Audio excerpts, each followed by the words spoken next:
Hello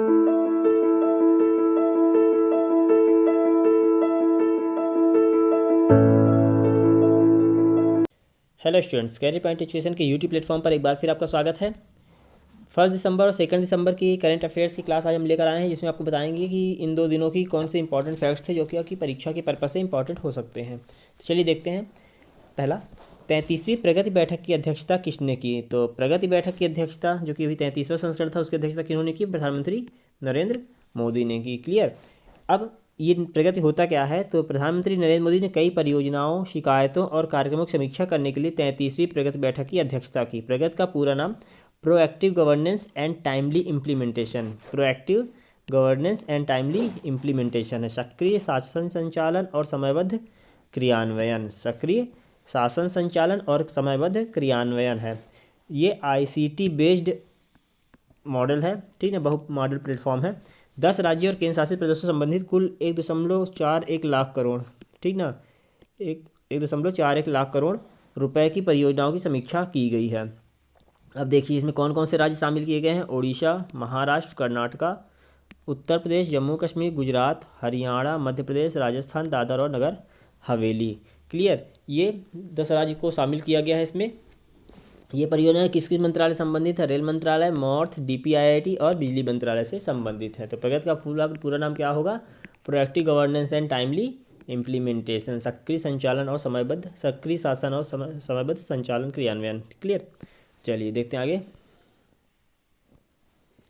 PM Modi ने corona virus vaccine की समीक्षा करने के लिए कितने शहरों का दौरा किया? तो हाल ही में PM मोदी ने कोरोना वैक्सीन की समीक्षा करने के लिए कितने शहरों का दौरा किया था? 3 शहरों का। कौन कौन से?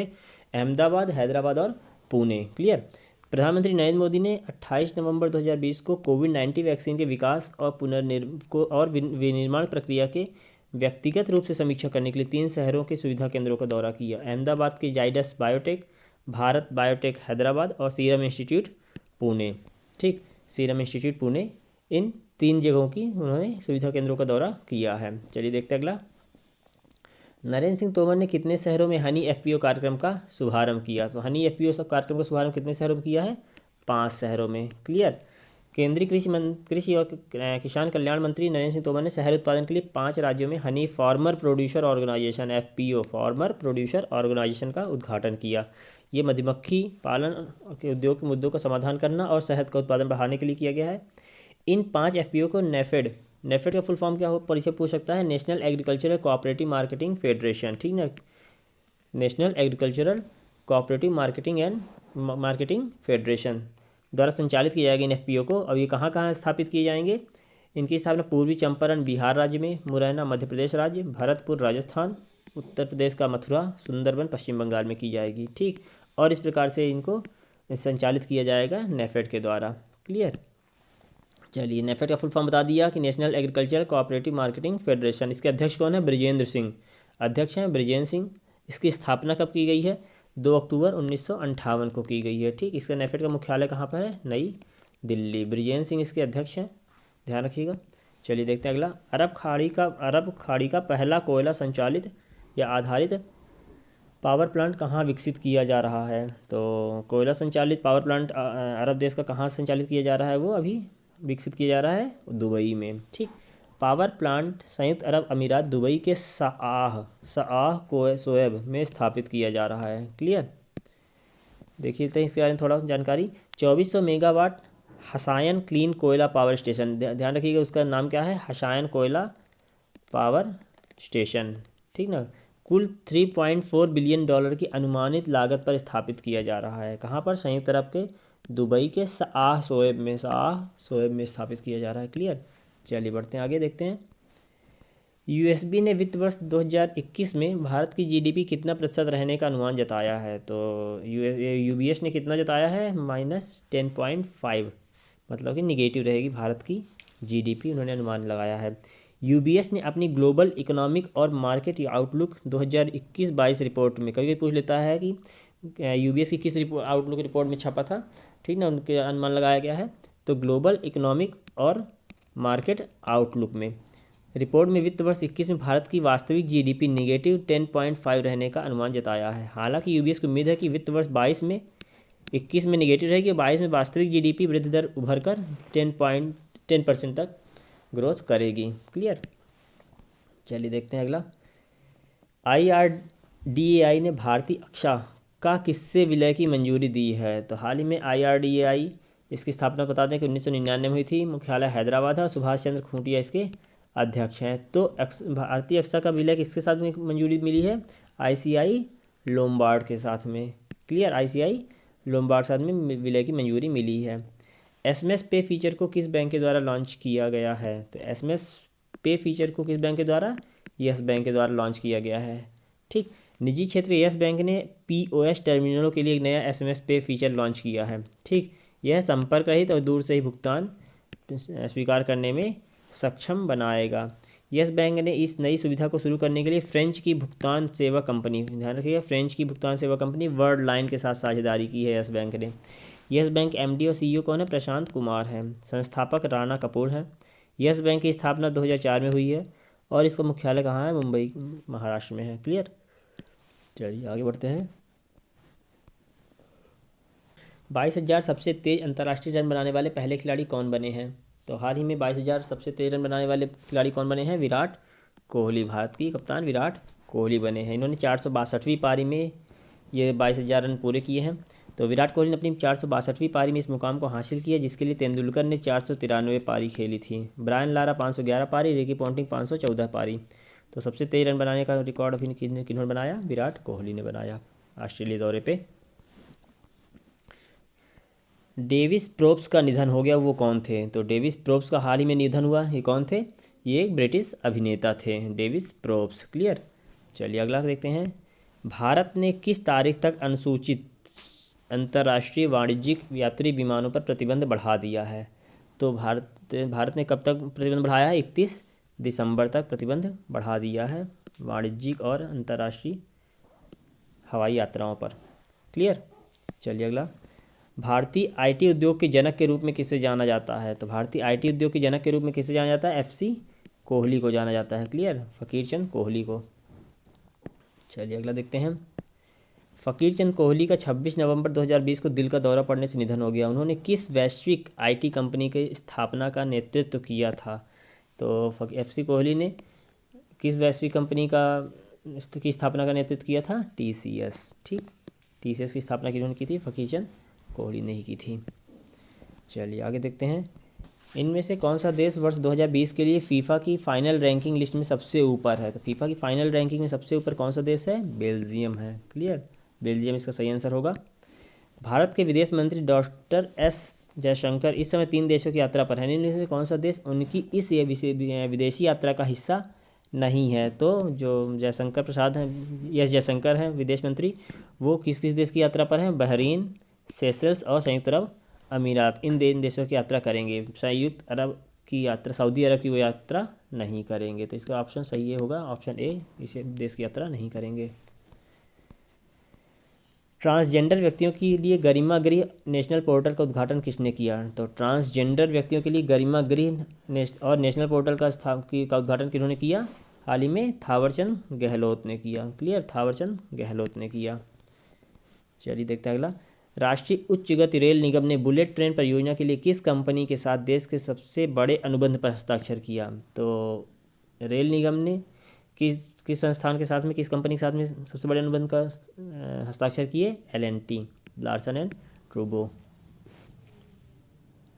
चलिए अगला देखते हैं। केंद्रीय मंत्री नरेंद्र सिंह तोमर ने किस पहल का शुभारंभ किया? तो हाल ही में केंद्रीय मंत्री नरेंद्र सिंह तोमर कृषि मंत्री हैं, जो कि इन्होंने सहकार प्रज्ञा पहल का शुभारंभ किया है। सहकार प्रज्ञा का शुभारंभ किया। सहकार प्रज्ञा भारत में प्रशिक्षण कार्यक्रम के माध्यम से सहकारी क्षेत्र की क्षमता के विकास में मदद करने के लिए राष्ट्रीय सहकारी विकास निगम, नेशनल कोऑपरेटिव डेवलपमेंट कॉरपोरेशन की एक पहल है। ठीक है। सहकार प्रज्ञा किसके द्वारा शुरू किया गया है? NCDC, national cooperative development corporation के द्वारा शुरू किया गया है। इस पहल के तहत किसानों के लिए 45 नए प्रशिक्षण मॉड्यूल तैयार किए गए हैं, जिसमें NCDC द्वारा देश के ग्रामीण क्षेत्रों में प्राथमिक सहकारी समितियों को प्रशिक्षण प्रदान किया जाएगा। तो नरेंद्र सिंह तोमर कृषि और कल्याण ग्रामीण विकास, पंचायत राज और खाद्य प्रसंस्करण उद्योग मंत्री हैं। ध्यान रखिएगा कौन कौन से मंत्री हैं ये। कृषि मंत्री, ग्रामीण विकास, पंचायती राज और खाद्य प्रसंस्करण उद्योग मंत्री हैं। अगला देखते हैं, उत्तराखंड के सीएम त्रिवेंद्र सिंह रावत ने किस झील का लोकार्पण किया? तो त्रिवेंद्र सिंह रावत ने हाल ही में सूर्यधार झील का उद्घाटन किया है। उत्तराखंड के मुख्यमंत्री त्रिवेंद्र सिंह रावत ने देहरादून के डोईवाला में सूर्यधार झील का लोकार्पण किया है हाल ही में। क्लियर। सूर्यधार झील 550 मीटर लंबी, 28 मीटर चौड़ी और 10 मीटर गहरी है और जिसकी क्षमता 77,000 क्यूबिक मीटर है। यह झील राज्य के 18 से 20 गांवों के पीने की पानी सिंचाई की ज़रूरतों को पूरा करने के अलावा इस क्षेत्र में जल संसाधनों को दुरुस्त करेगी, साथ ही साथ एक स्वस्थ इकोसिस्टम बनाने में मदद करेगी। उत्तराखंड के मुख्यमंत्री त्रिवेंद्र सिंह रावत और राज्यपाल बेबी रानी मौर्य हैं।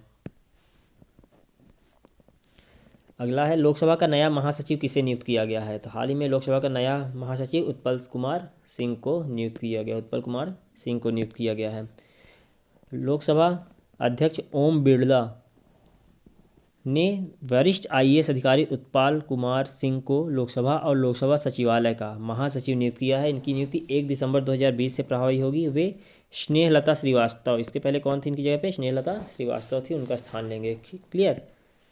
चलिए देखते हैं अगला, एनडीडीबी की नई अध्यक्ष किसको बनाया गया है? तो एनडीडीबी की नया अध्यक्ष राष्ट्रीय डेयरी विकास बोर्ड है एनडीडीबी, तो राष्ट्रीय डेयरी डेवलपमेंट बोर्ड, इसका अध्यक्ष किसको बनाया गया है? वर्षा जोशी को बनाया गया हाल ही में। तो भारत सरकार द्वारा आईएएस अधिकारी वर्षा जोशी को राष्ट्रीय डेयरी विकास बोर्ड का नया अध्यक्ष नियुक्त किया गया, राष्ट्रीय डेयरी विकास बोर्ड का।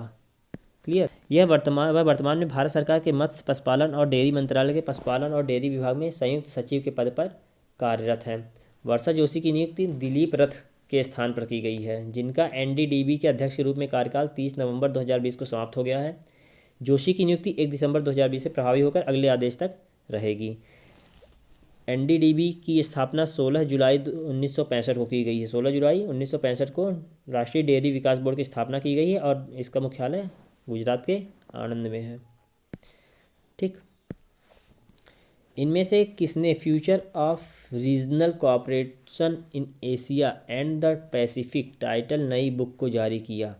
तो future of regional cooperation in Asia and the Pacific की जो बुक है उसको किसने लॉन्च किया है एडीबी ने, एशियन डेवलपमेंट बैंक, एशियाई विकास बैंक ने। क्लियर। यह बुक इस बात पर केंद्रित है कि स्वास्थ्य, व्यापार, वित्त और आपदा जोखिम सहित क्षेत्रीय सहयोग रणनीतियों को एशिया और प्रशांत में आर्थिक विकास में तेजी लाने और कोविड-19 महामारी से उभरने में कैसे मदद मिल सकती है, इसके बारे पर लिखी गई है। एडीबी के अध्यक्ष जान लीजिए, पूछ सकता है परीक्षा में मात्सुगु अस्कावा है। मुख्यालय इसका मनीला फिलीपींस में है। क्लियर। चलिए अगला क्वेश्चन देखते हैं, बहरीन ग्रैंड प्रिक्स 2020 खिताब किसने जीता? तो बहरीन ग्रैंड प्रिक्स का खिताब हाल ही में किसने जीता? लुइस हैमिल्टन ने जीता है। ठीक ना। मर्सिडीज ग्रेट ब्रिटेन के हैं ये। लुइस हैमिल्टन ने बहरीन इंटरनेशनल सर्किट में आयोजित रेस 2020 बहरीन ग्रैंड प्रिक्स जीत ली है। यह रेस 2020 फार्मूला 1 वर्ल्ड चैंपियनशिप की 15वीं रेस थी। इस सीजन की हैमिल्टन की 11वीं जीत है और उनके करियर की 95वीं F1 जीत है फार्मूला 1। इस जीत के साथ अब हैमिल्टन ने फार्मूला 1 इतिहास में सबसे अधिक जीत दर्ज करने का रिकॉर्ड बना लिया है। विश्व एड्स दिवस कब मनाया जाता है? तो 1 दिसंबर को प्रतिवर्ष विश्व एड्स दिवस के रूप में मनाया जाता है। क्लियर। इस दिन दुनिया भर के लोगों को एचआईवी के खिलाफ लड़ाई में एकजुट होने, एचआईवी से पीड़ित लोगों के लिए समर्थन दिखाने और उन लोगों को याद करने का अवसर दिया जाता है जो एड्स संबंधित बीमारी से अपनी जान गंवा चुके हैं। इस वर्ष विश्व एड्स दिवस का थीम क्या था? Global solidarity shared responsibility. Global solidarity shared responsibility था। ध्यान रखिएगा, परीक्षा में पूछ सकता है थीम। चलिए अगला क्वेश्चन देखते हैं, पापा बोउबा डोप का निधन हो गया। वे किन से किससे संबंधित थे? तो वो संबंधित थे फुटबॉल से। ठीक ना, सेनेगल के फुटबॉल खिलाड़ी थे। वर्ष 2002 के फीफा विश्व कप के मैच में देश को जीत दिलाने में अहम भूमिका निभाने वाले सेनेगल के पेशेवर फुटबॉलर पापा बोउबा डोप का निधन हाल ही में हो गया है। क्लियर। चलिए देखते हैं आज का अंतिम क्वेश्चन, बीएसएफ का 56वां स्थापना दिवस कब मनाया जाता है? तो बीएसएफ का 56वां स्थापना दिवस कब मनाया जाता है? 1 दिसंबर को ही मनाया जाता है। क्लियर। सीमा सुरक्षा बल बॉर्डर सिक्योरिटी फोर्स द्वारा 1 दिसंबर 2020 को अपना 56वां स्थापना दिवस मनाया जा रहा है।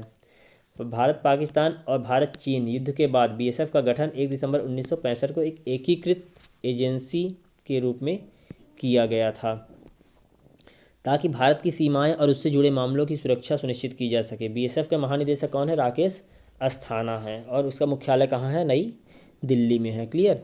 तो ये थी 1 दिसंबर और 2 दिसंबर की करंट अफेयर्स, जो कि आपके परीक्षा पर्पज से इंपॉर्टेंट है।